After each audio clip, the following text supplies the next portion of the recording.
Your superstars have off games. Follow us on social media at Celtics Talk Weekly. Welcome into Celtics Postgame Live, everybody. I'm your host, Josh Alone, alongside with me, Seamus Zaralengo and Ian Angelo. Welcome in, fellas. The Boston Celtics defeat the Indiana Pacers 128-123, and they take the season series 3-1. Jaylen Brown was your player spotlight. Let's get right into it. 32 points, 7 assists, a really efficient 12 of 18 from the floor. He wins yet another player spotlight. Closing in on Jason Tatum on the leaderboards. He has 14 on the year. Tatum, obviously, at top 18. Seamus, let's start with you. Jaylen Brown, what'd you like from him tonight? Ultra aggressive was JB. Well, you mentioned it, ultra aggressive, and it was right from the jump. I said at halftime it was going to be one of those Jaylen Brown games where he's just feeling it throughout the night, and that's exactly what happened. And, you know, one thing that goes under the radar with Jaylen Brown is his finishing ability. He's always been a great finisher in this league since he's come into this league back in 2016, and right now he's just turning up to another level in that regard. When he's attacking the bucket and cutting hard, he is always getting good looks at the rim, and that's exactly what the Celtics need more of from him moving forward, because we've always seen with the Celtic team down the stretch, you know, where's that offense going to come from? And if he can continue to be aggressive and find those open buckets down low and fight and attack the defense and open up other opportunities for guys on the perimeter, as well as getting to the free throw line, that's going to be huge, not only for him, but the Celtics moving forward. And right now, that's what the Celtics are going to need out of him. And how about you, Seamus? What did you see from Jaylen Brown? I saw Jaylen Brown. I mean, he was just attacking the basket. He was just a menace tonight. And, I mean, I really don't remember the last time Jaylen Brown had, like, this efficient of a shooting night. I think he was, like, 12 of 18. Like, that's nuts. I mean, Jaylen Brown, he played incredible basketball tonight. His passing was really well. And I don't know if you remember, but I can't remember what game it was, but we were talking about the playoffs, and we were talking about what we expected or what we needed to work on. And I said something along the lines of, oh, you know, if Jason Tatum has a rough shooting night or something, we need Jaylen Brown to be able to step up in these moments. And he did that tonight. Jason Tatum didn't have the greatest start. He started like 3 of 12, but Jaylen Brown took over, and Tatum ended up coming back towards the end of the game. But Jaylen Brown, he was just a consistent threat all night, and this might have been one of the best games he's played all year. Look, I said it from the tip. Like, when I saw Jaylen Brown go in the first couple possessions, he was getting bumped all night. He was dealing with the no whistles. He kind of got used to it a little bit. And then Grant hit him in the face. Yeah, Grant hit him in the face. I mean, look, I think the Celtics are at their best, especially Jaylen Brown and Jason Tatum, when they're going to the basket, when they're attacking. Seamus, you said it. Jaylen Brown in transition is one of the best players in the league. Yes, one of the best players in the league. Jaylen Brown is when he is in transition. Let's take a look at tonight's final box score. Jaylen Brown, you see, leading the way with 32 points. Jason Tatum right on his tail, 31 points. Celtics all time now, are they? I believe 10-0 all time when Jason and Jaylen both 12-0 when Jason and Jaylen scored 30 or more points. Tyrese Halliburton on the opposing side with 30 points. Those guys were banged up over there. No Turner, no Brogdon, no Warren. You saw the injuries. They gave Boston one hell of a game. I honestly don't know exactly how much I have to put into this game, because this was one of those games, Seamus, where you should win. Like, this is on the schedule. The Pacers are eliminated from the playoffs. They're down big guys. Like, a lot of their guys in their rotation, they're out. Boston on a 2-game losing streak, still seeking for that first win without Robert Williams on their home court on a Friday night. I feel like this was just like should have been a scheduled win, and luckily the Celtics pulled it out. Yeah, and this was a good game moving forward for the Celtics too. Not only that they pull out the win here and got themselves another win in that category. However, this game, they have not played many close games over the past couple of months. They've been dominating teams. Since January, they pretty much dominated their entire schedule. And they only have, 4 losses in there since then, if you don't count this past week where we lost in Toronto and Miami. So this game tonight, it's great that we got the win and pulled it out down the stretch. Not great against the opponent, optical wise.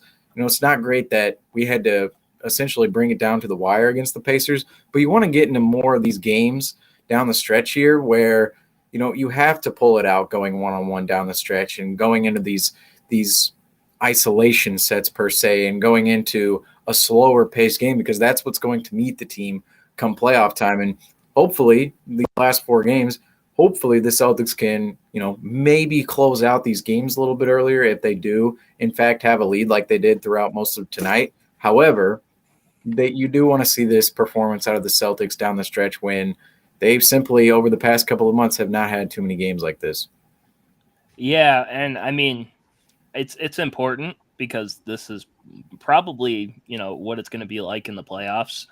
You're not going to get every foul call like you would. I mean, granted, they don't get all the foul calls now anyway, but in the playoffs, you don't always get all the foul calls down the stretch. And, it's a more physical and slow game, like you said, Seamus. So I like the way the Celtics closed out tonight. It didn't help that the Pacers anytime the Celtics got momentum and thought it was the closing blow, the Pacers would just hit a random 3 and they'd be right back where they started. But honestly, I was happy with the way they closed it out. They showed that stat, and granted, this was before the Celtics were on their hot streak. They were like 4-15 when they were down by 5 late in the game. That's not good at all. So, I mean, I'm just happy with the way they closed it out because, it's not, we don't have to sit here and be like, is the old Celtics back again? But no, they closed it out. Grant Williams took over in the fourth quarter. Fourth quarter Grant is a real thing. So I feel like this was similar to the game a few months ago when Indiana came to Boston and we went into overtime. The Celtics, I went to that game. Every time the Celtics, brought it out to 8, 9, 10, 11 points, Indiana always had an answer. Tyrese Halliburton fouled out really early. That's a shame, if I'm going to be honest, if you're a Pacers fan, or even a basketball fan. I mean, I think he finished 10 of 11 from the field. And he had 30 points. He was insane. He was making everything, and I think I'm a big fan of Tyrese Halliburton. What did you think of that performance, Seamus? That was one of his best career games, and it could have been easily his best career game if he didn't foul out so early. Well, this game tonight with Tyrese Halliburton, it's just such a shame that he fouled out with 7 minutes to go. But because you just think of what he could have done in this game if he continued to play. Not only could he have racked up the stats even more, he had 30 points on 10 of 11 shooting. That is just ridiculously efficient. But not only that, the Indiana Pacers, they had a chance to win this game. They only lost this game by 5 points, and they lost their best player with 7 minutes to go in this ball game when they were making a run. And maybe, just maybe, if he's in the lineup, they're able to pull out this win. And obviously that's bad news for the Celtics. But you got to think, if he's in this game, maybe the outcome is a little bit different if you're a Pacers fan. Yeah. I mean, I wonder what the Kings are thinking right now.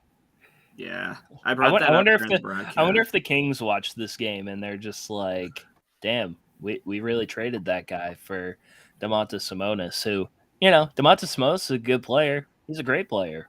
He's an all-star.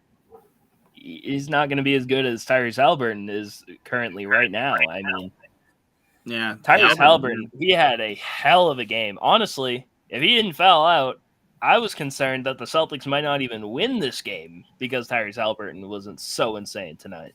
And at times, the Celtics defense did lapse, but I thought they were playing Halliburton, especially on a few possessions, particularly well. Like, he was hitting some insane shots, and like the amount of deep three, like this guy shoots. He has a set shot. He has like what a center would have. Like his feet. I don't understand how his shot goes in. I don't get it. Yeah, his feet don't leave the ground. It's like you figure like it's a center, right? Like I think Dwight Howard, Seamus and I were talking about Dwight Howard hitting threes this year. he has like 7 or 8. His shooting form, I feel, is better than Halliburton. And Halliburton's shooting form has improved a little bit. So I'm with you, Ian. I don't know how the hell. I mean, it works, so I can't make fun of him too much. If it ain't broke, don't fix it. But Exactly. it ain't no Joakim Noah jump shot. It kind of reminds me of like Jokic's jump shot a little bit. Yeah, a little bit. Yeah. Tyrese Halliburton, he went way too late in the draft. I think we all can see that now, but I had him going second to the Warriors. Imagine if the Warriors had this guy right now. I mean, I had him going to the Knicks. They would have a logjam at guard, but oh man, yeah, you're right. I thought about that during the broadcast too. I was like, this guy's shooting like Steph. Like, imagine him and Steph on the same team, and Klay Thompson as well. And Jordan Poole. Yeah, that's scary. Well, you just think about it. They had LaMelo too, but they didn't choose LaMelo. They chose James Wiseman. That's right. I mean, they could have had LaMelo. The jury's not out on him yet, but right, he's been injured.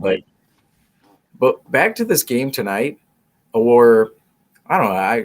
Do we want to keep talking about this game? But some people around Celtics Nation are probably a little panicked by the last 2 games or the last 3 games, despite us pulling it out tonight, because you saw the last 2 games, 0-2 without Robert Williams to start.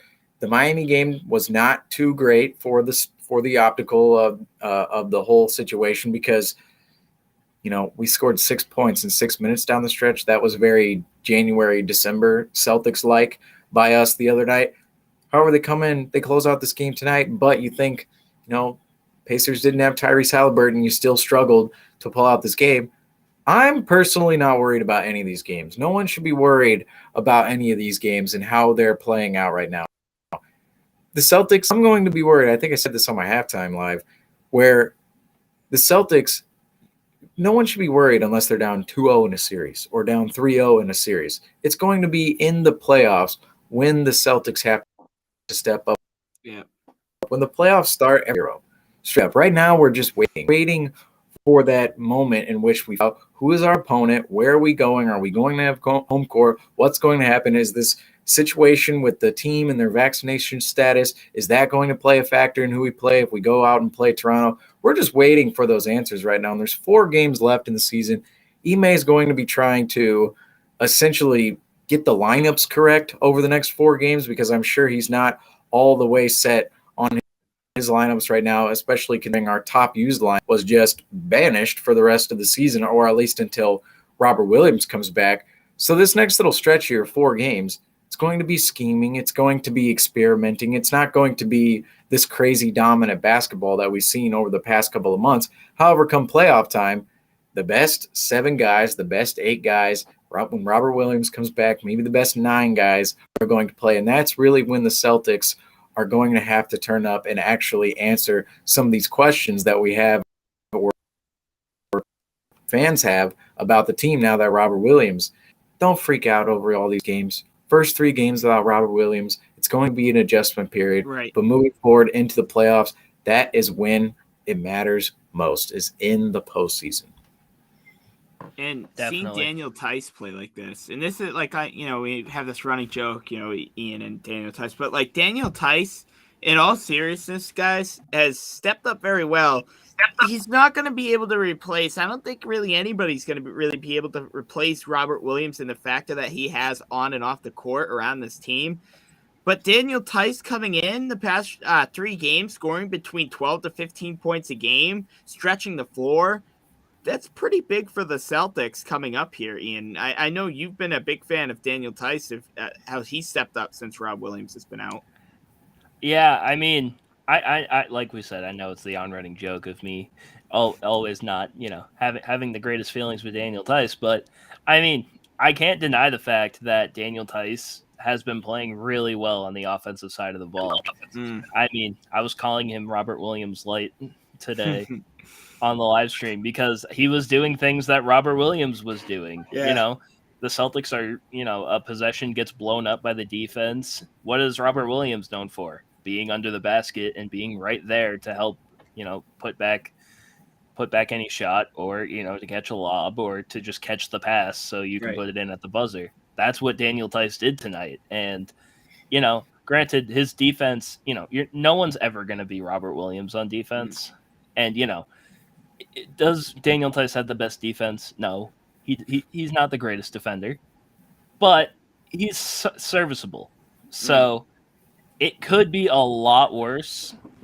And, we talk about this all the time. If it wasn't for Brad Stevens trading Dennis Schroeder for Daniel Tice, the Celtics would be really screwed right now because we would have Enes Freedom as our backup center. Yeah. So it could be a lot worse. And I'm really happy with the way Daniel Tice is playing right now. I think he's doing the best he can in the situation that he was kind of thrust upon in. So Right. Yeah, and since he's gotten back to Boston, he looks like he's in the best shape of his life. I said maybe back in the looks bubble. great too. Back in the bubble, potentially, I think you could make an argument that he was in really, really good shape there just because he was playing, almost every minute of each playoff game or a majority of the minutes in each playoff game. However, now he looked at the beginning of the season with the Houston Rockets, him with the Houston Rockets. He wasn't playing that often out of the lineup. There probably wasn't a ton of motivation going on there with the Rockets, knowing that their team was going nowhere. Yet he comes to Boston, rejuvenated a little bit, knowing the team is going to play for something, knowing the team is probably going to need him to some extent later on down the line. And right now he looks like he's in the best shape of his career, and you can see it out there on court visibly. And his aggressiveness, I don't think this has ever been higher from Daniel Tice. There's been times where he's been aggressive on the floor, but right now his emphasis on going to the bucket and powering through to the bucket is something that we have not really seen in a while out of Daniel Tice. Of course, he hasn't been on the team a year, but physicality has never been Daniel Tice's strong suit. Yet right now he's putting an emphasis on actually being physical with guys down low and going and getting himself buckets down in the paint. Not only that, he's a great cutter. He knows how to roll to the rim. He can pick and pop. He can run all these actions for the Celtics. And if the Celtics, if they can get him easy buckets by the rim, that's going to do a lot for the absence of Robert Williams moving forward and just scoring in the playoffs in general. Can we talk about Al Horford's Dude, I was just gonna say that. Yeah, and Al Horford, his 14th double-double of the season, 17 points, 10 rebounds, 7 of 8 from the floor. He ain't 35 years old. He's 25. Ian, I mean, you brought him up. Let's talk about him. I mean, Al Horford has been phenomenal. Huge for the Celtics. I love Al Horford. I've always loved Al Horford. Honestly, I think it hit me harder when he left than it did when, the other free agents that left in that offseason. Yeah. I think Al Horford hit me the hardest because I love the way Al Horford plays. I mean, Al Horford, honestly, you can't even say that he's 35 anymore. No. Like it's like a moot point at this point. Like, yeah. You don't even have to mention his age with the way that he's playing right now. And, is he 2016, 2017 Al Horford? No, he's not. But, I mean, he's looking like he's playing that way with the Celtics. And, that's just another guy that Brad Stevens brought back. And, I mean, they're playing like they're younger again. I don't know what it is. I guess Brad Stevens is just bringing back the fountain of youth in these guys. And Al Horford was huge tonight because there was times in this game where if Al Horford didn't hit a shot, the Pacers had a chance of going on a run, especially Tyrese Halliburton. So I love Al Horford. I love the way that he's playing. And I don't know if he can really be a comeback player of the year candidate, but after sitting out half the season last year practically because he was helping the Thunder win too many games, Al Horford, I'm just so happy that Al Horford is back. I really am because he's playing some of his best basketball right now. Yeah, and note to the younger generation of players. Look at what these guys are doing. Above 30 years old, you look at LeBron James, Chris Paul, and of course we're talking about right now Al Horford. Of course, he's not on their level, but he can certainly fit into this category. These guys have all prioritized health in the latter stages of their career. We've talked about it on here before. Al Horford, He's in amazing shape for a 35-year-old. He's in amazing shape for someone who, for the last 15 years, has run up and down a basketball court. And you think at this point in his career, maybe some of that, dwindles a little bit. Maybe you see with these other guys in their later stages of the careers in the early 2010s or the late 2010s, back in the 90s and 80s, these guys, they lose a little bit of their shape. They lose a little bit of momentum within their body.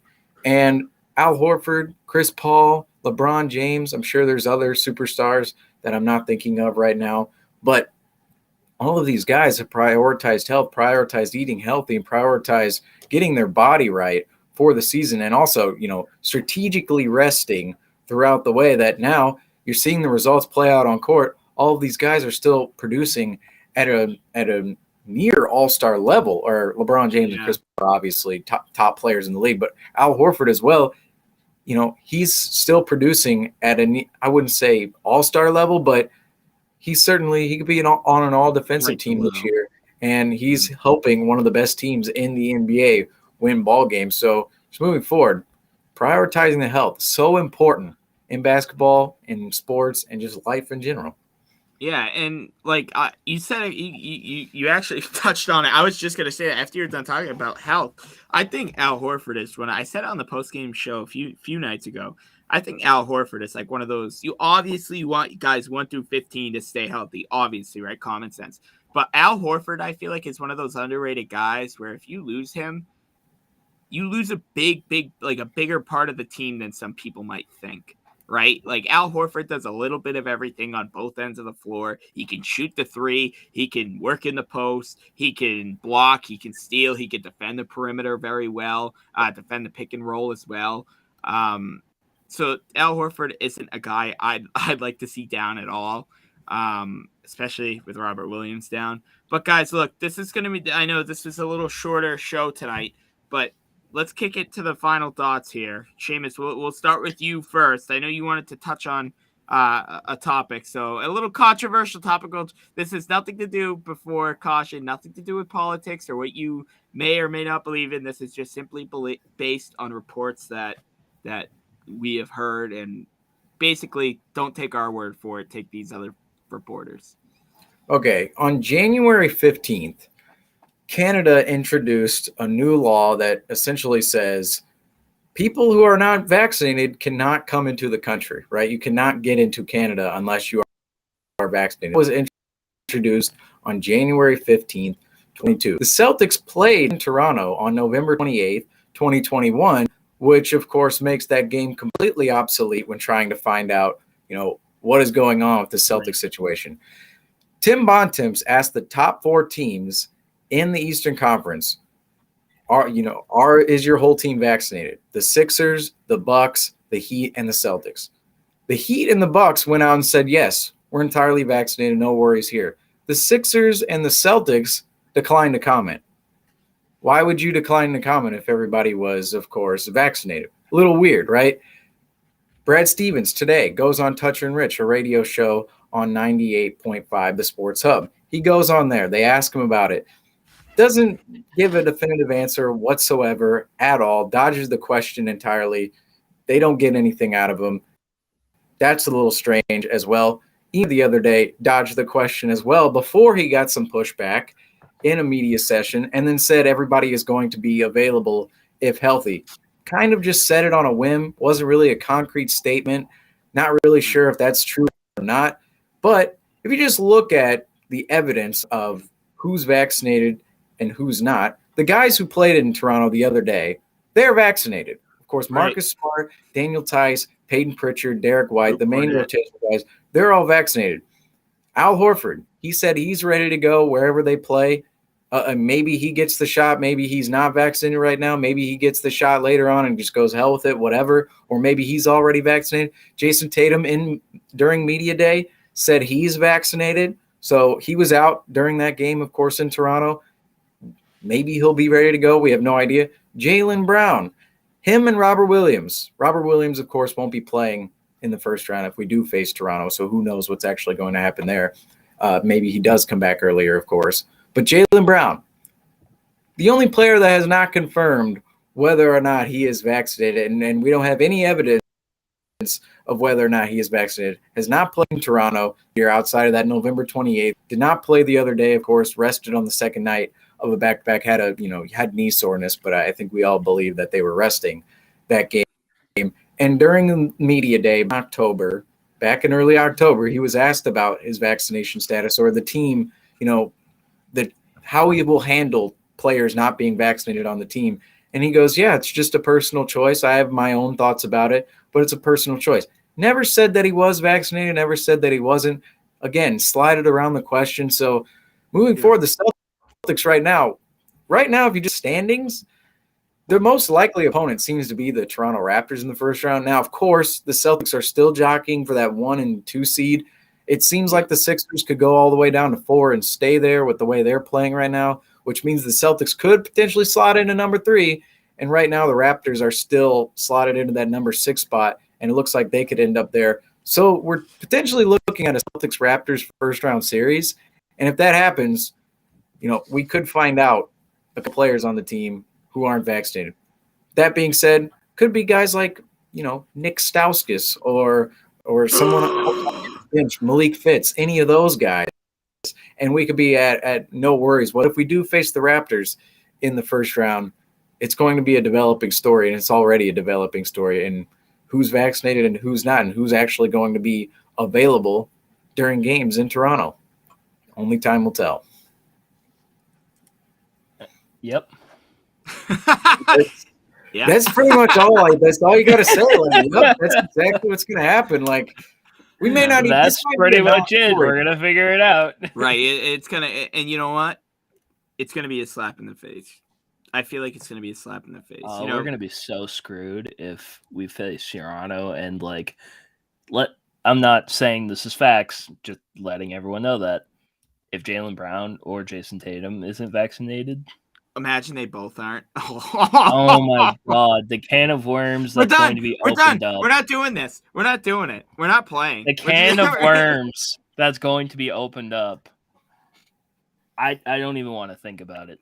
I really don't want to think about it.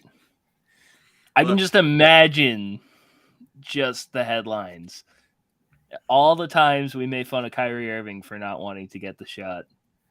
Oh, man. That and the Brooklyn Nets, I feel like that just made it even more sweeter, just seeing Brooklyn struggle. I think that just made it awesome. But let's take one final look at tonight's. Wait, go ahead. Okay, Seamus. Some good news. We can take a look at the box score and talk about this, but the Raptors and the Bulls are tied for round. The Celtics are 1.5 games out of the first seed and a half game out of the 2 seed. How did this happen where we somehow, we don't really want to get the number 1 and 2, so we don't have to face Brooklyn if they're in the play game, right? You avoid Brooklyn theoretically if you're in the 3rd spot, but then now we're all of a sudden going, oh man, we don't want to face Toronto. We don't want to face Toronto and go up to Canada and find out who's unvaccinated. We don't want to face Toronto. So somehow we've been dominating for the second half of the season, only for us to get to this point of Robert Williams is hurt. We're not dominant anymore. Honestly, and we don't want to face the 6th and the 8th best team in the East right now. Let's think about this. Did we ever think we'd get this far?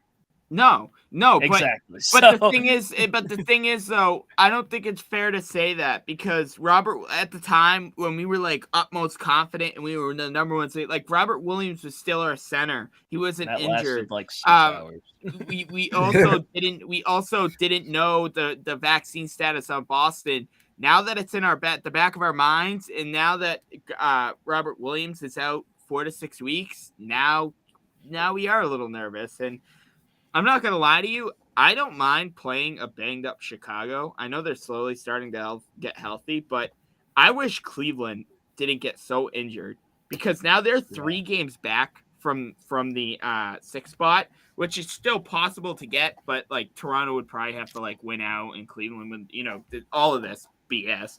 But if I'm Boston sitting here in the 3 seed, I wouldn't mind if Chicago dropped down to 6. I've been saying that, by the way. I want the Celtics to play Chicago this entire time. I've been saying I want the Celtics to play Chicago. I think even a full healthy roster, I think we still beat the Raptors. I don't think it'll be like scary, but like I feel like they'll be a tough team to beat. Like like Toronto still has a lot of the similar roster that they did when Boston played them in the bubble, and they gave Tatum hell, and they're gonna give Tatum hell again. This time with fans in the stands, and that'll motivate them even more. But we'll have to find like look. We said this every post game show. The Celtics are 3 right now. They could be 4, they could be 5, or they could be 1 by the next time we're talking to you. So that's just how things change. Let's take one final look at tonight's box score. The Boston Celtics defeat the Indiana Pacers 128-123 in regulation. The Boston Celtics improved to 48-30 on the regular season. Jaylen Brown and Jason Tatum combined for 63 points. Tyrese Halliburton with 30, 10 of 11 shooting. That's going to take it. That's going to wrap us up tonight. I'm Justin Lowe. That's Seamus Darlingo. That's Ian Angelo. Join us Sunday afternoon as the Boston Celtics host the Washington Wizards. We'll have you covered for Celtics Postgame Live. I'm Justin. That's Seamus. That's Ian. Take care, everybody.